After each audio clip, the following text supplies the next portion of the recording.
Hey guys, we are here in Swift Current, Saskatchewan with another farm tour, and I'm pretty excited for this one. They have an awesome barn. We're gonna go meet the farmers. Hey, I'm Darcy Hofer here from Swift Current Colony, and this is my brother Dustin Hofer are part of the Swift Current Robotic colony, and we help run the dairy barn. We milk 186 cows with 4 D-level robots. V300s. Yeah.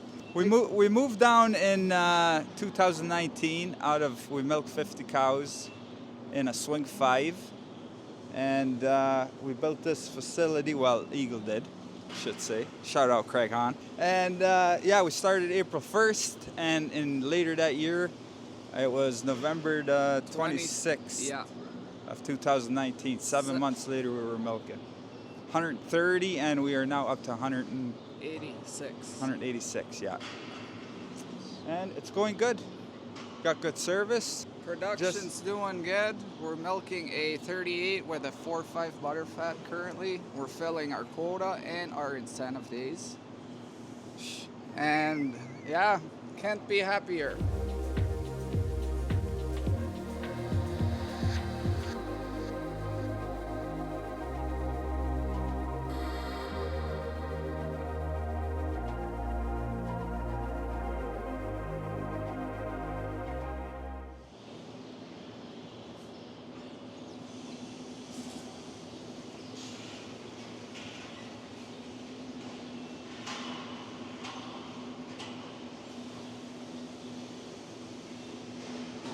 We make a load a day. We feed off twice, and it's barley silage, grass hay, alfalfa, and then we buy a premix from Master, and then we add the grain on farm.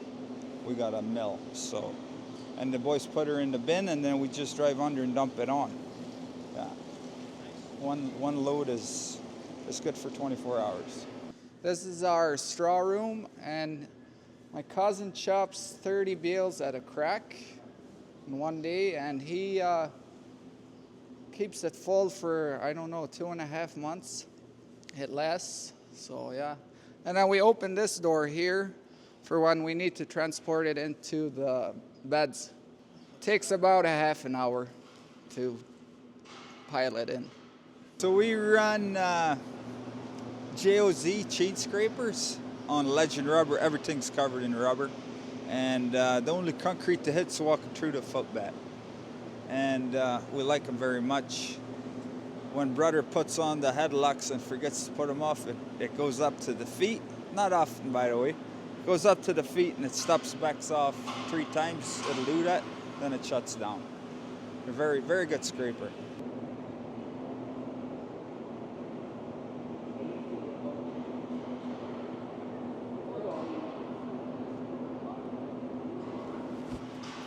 Got some massive crossover alleys here for the cows to cross between the beds and the feed alley over there. This barn is also perimeter feed, so they got the feed alleys on the outsides, and then they got the cows living in a 6-row configuration in the center of the barn. It is very neat in here.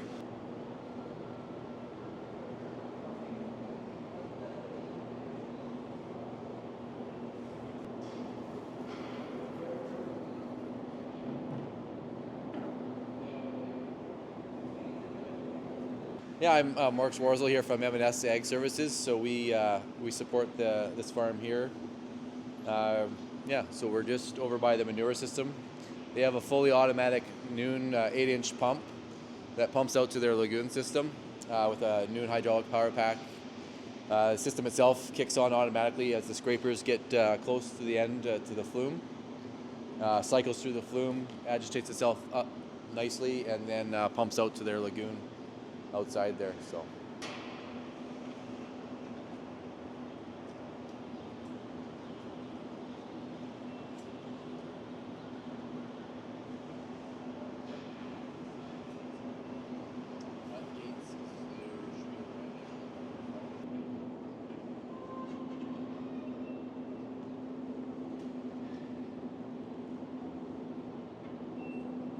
So here we have two groups with a total of 240 stalls. So they can milk up to 240 cows. Currently they're right just under that 200 cow mark. This is what we call a modified guided barn. Cows will come through in these center alleys. There's a flipper gate here, go through our pre-selection gate. At that point, the robot will decide whether she's got milking permission or not. And if she has milking permission, it will put her into our pre-selection area here, where they can go through the robots, get milked, come back out. They will go back through the same gate. At that point, she's been milked, so she will go back out to feed. And then she can eat, lay down, then go through our finger gates to where water is. So it helps create a nice flow through the whole barn, creates minimal fetching for cows, very efficient way of doing a robot milking. We got 4 D-Level robots, V300s. They're a very farmer-friendly robot. We picked these because we like the way they clean and strip the teat before they milk with that dedicated cup. And they wash out after every milking. They wash out every cup, so there's no cross-contaminating, and they're very clean. Yeah. And we clean these girls once a month. The ladies wipe them down. So we talked about the prep. That's one of the things that these guys really like about the V300 D-Level robot. The one nice thing about our robot is they have the option of doing a pre-dip and or a cleaning additive inside the wash cup itself. So that's something that they've added on here in the last little bit, is doing an iodine wash inside the prep cup, so we can disinfect each of those teats. So it'll clean, disinfect, and dry those teats, along with pre-stripping them and taking that pre-strip milk out. And then that milk doesn't touch anywhere where our good milk goes into our bulk tank. So it enables our robots to have a higher quality milk at the tank and a healthier cow without cross-contaminating any bacteria that way. So.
We got our close-up cows here. We keep them here for 10 days after they have calved. And then we have our sick cows over here too, and our close-ups. And then we got our service guys here, our bulls, 3 of them. And it's a good idea to have these walkways in between, because they do get crazy.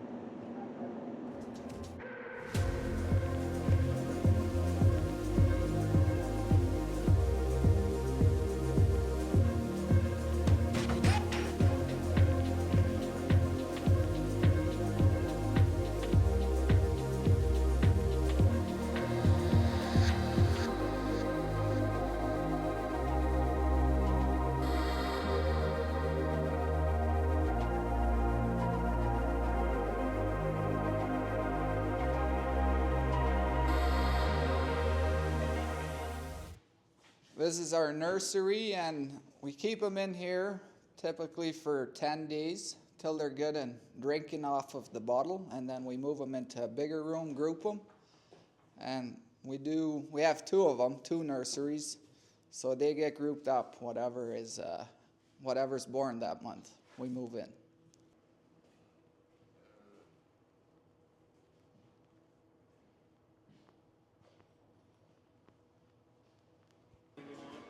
So we move them in here. This is our group housing. They're 18. We can fit 18 in there. And they're in here for 4 months until they're on a TMR. And they're ready to be shipped out. We got an automatic calf feeder in here. So the first few calves that we put in here, we show them where to go, and then after a few days they just take right on to it. Yeah.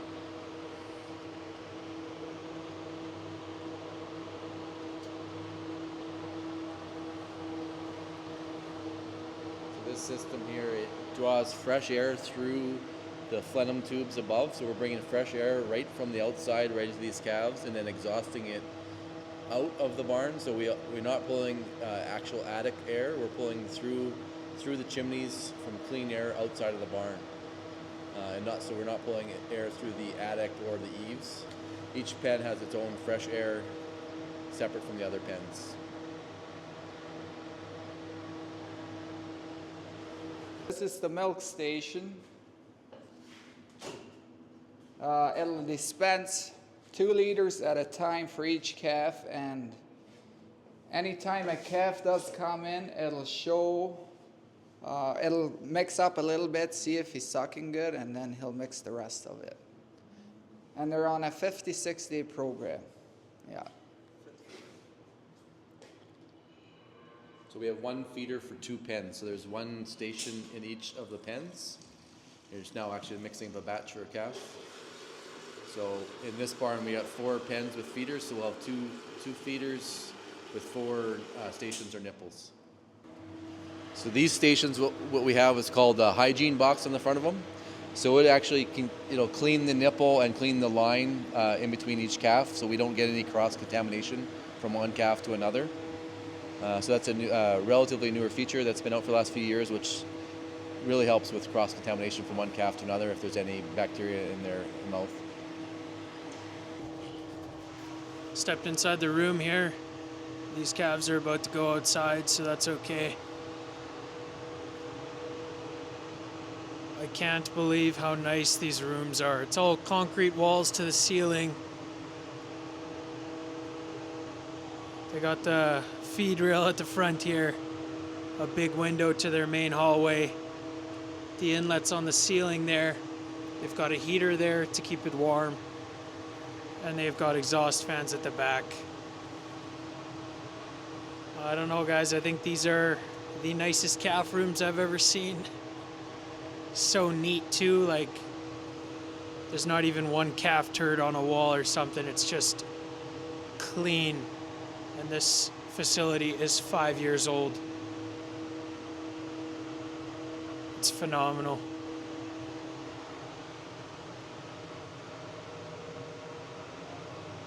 Calves look great.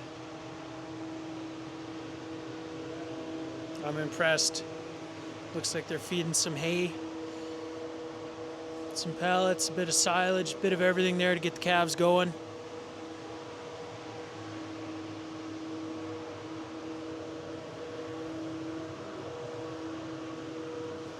So here we have four calf groups. So it's an all in, all out. So once a group is moved on to the heifer facility, they totally clean out a pen, they wash it down, they disinfect it.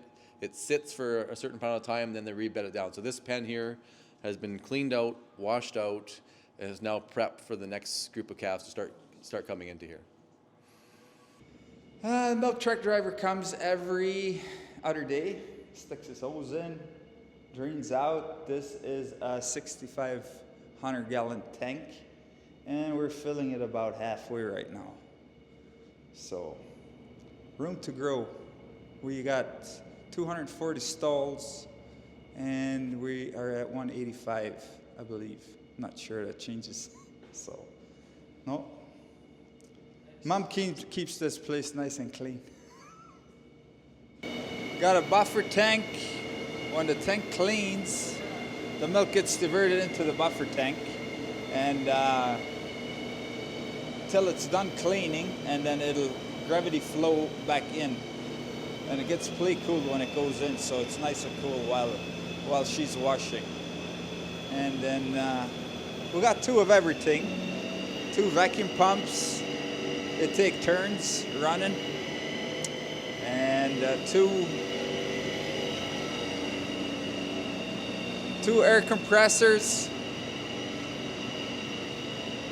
Some robots need quite a bit of air.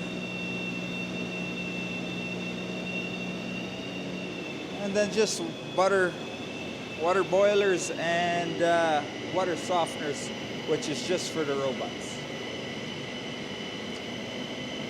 And air compressor for sale back there.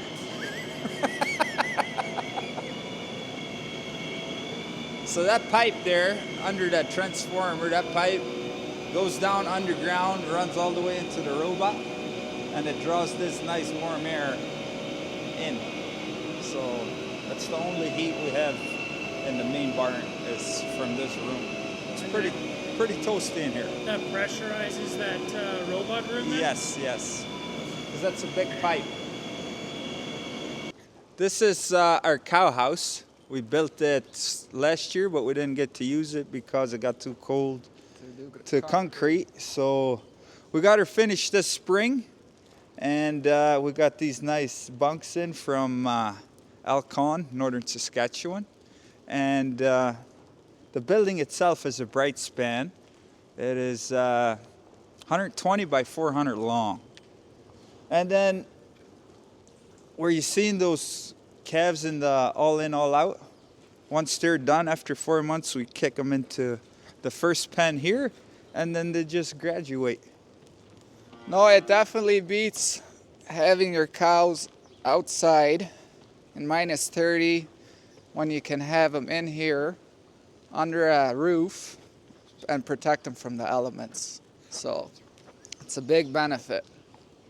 And the curtains drop all the way down to 14 feet, which in the next 2 days it's supposed to be nice and warm, so we'll just drop them all the way and get this all cleared out, the little moisture that's hanging around. We used to have them outside on pasture all this time, and from going from that to here, it's been like we bed once a week, where versus we had to bed every other day outside, or every day. Yeah. Depends if it rained or had a blizzard. Yeah. No, it's definitely a good investment to have a building like this.